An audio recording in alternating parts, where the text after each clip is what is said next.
Sa EDSA bus carousel nitong June 9, nakaupo sa likurang bahagi ng bus si alias Makmak na pilit pinabababa ng bus. Maya-maya, maririnig na ang sunod-sunod na suntok at paghiyaw sa sakit ni Makmak. Maririnig din ang tunog ng hihina ng taser can na gumagamit ng kuryente na kalimitang ginagamit para ma-incapacitate o mawala ng kakayanan kumilos ang isang taong nagwawala o kaya'y bayolente.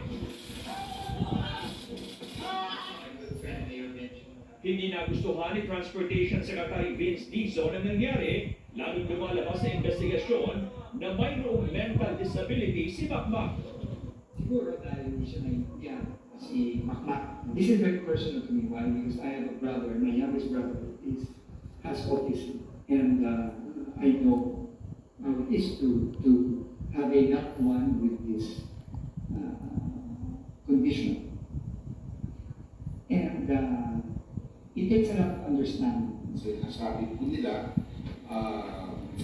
nakakagad daw yung pasero, no? Tapos sinasabi nila, hindi raw nila alam na kinukuyok yung pasero sa likod, no? So all this sounds hard to believe. Iniimbestigahan pa kung sino-sino ang mga nagbugbog sa pasahero, pero ayon kay Dizon, malinaw na mayroong dapat managot. Binigyang diin ng Transportation Department na bilang mga tsuber ng pampublikong sasakyan gaya ng mga bus, jeepney at taxi, responsibilidad nila na tiyakin ang kaligtasan ng lahat ng kanilang mga pasahero sa kabuuan ng kanilang biyahe. Sinuspindi na ng Land Transportation Office ng 7 araw ang lisensya ng bus driver. Pinagpapaliwanag na rin ng DOTR ang mismong bus company. Kailangan magparusahan na hindi natin tatanggapin yan. Ang unang-unang responsibilidad ng gobyerno is protektahan yung mga pinaka-vulnerable sa ating lipunan. Yung mga kababayan natin. And isa sa mga pinaka-vulnerable yung mga may disability. Nakikipag-ugnayan ng DOTR sa pamilya ng biktima at nangakong magpapaabot ng tulong. Samantala, no-show sa hearing ngayong araw ang mga tsuper ng bus na nakuhanan ng video habang nagkakarera umano sa Maharlika Highway sa Cordon Isabela. Nagpadala lamang ng kinatawa ng GP Florida Transport Inc. at ng kanilang sagot sa ahensya.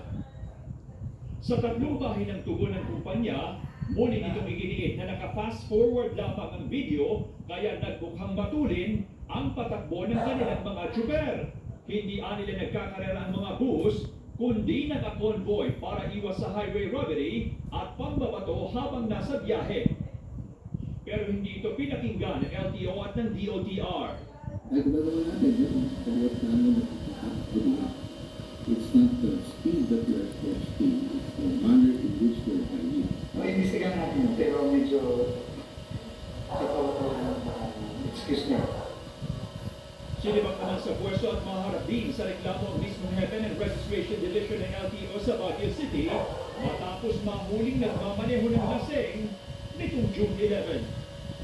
Johnson na naman ABS-CBN News. Kabilang na rin ang minimum wage earners na pwedeng makabili ng mas murang bigas sa ilalim ng pinalawig na benteng bigas program ng pamahalaan. Pero imbes na sa Kadiwa Centers, rekta nila itong mabibili sa kanilang pinagtatrabaho ang kumpanya. Nagpapatrol, Andrea Taguines. May isasain na sina Edwin at ang kanyang pamilya ngayong gabi at sa mga susunod na araw. Isa kasi siya sa daan-daang mga manggagawa ng Manila Multipurpose Terminal na nakabili ng mas murang bigas mula sa Department of Agriculture at Department of Labor and Employment sa paglulunsad ng pinalawig na benteng bigas program para sa minimum wage earners. Malaking bahagdan ng ating kinakain ay napupunta sa bigas. Kaya ang isang mensahe ko ay mas mababa at mas accessible na abot kayang presyo ng bigas. Ang matitipid sa murang bigas, makatutulong naman umano sa mga gastusin ni na Edwin sa bahay. Magpapasok pa Kailangan pa ng mga school supply ng mga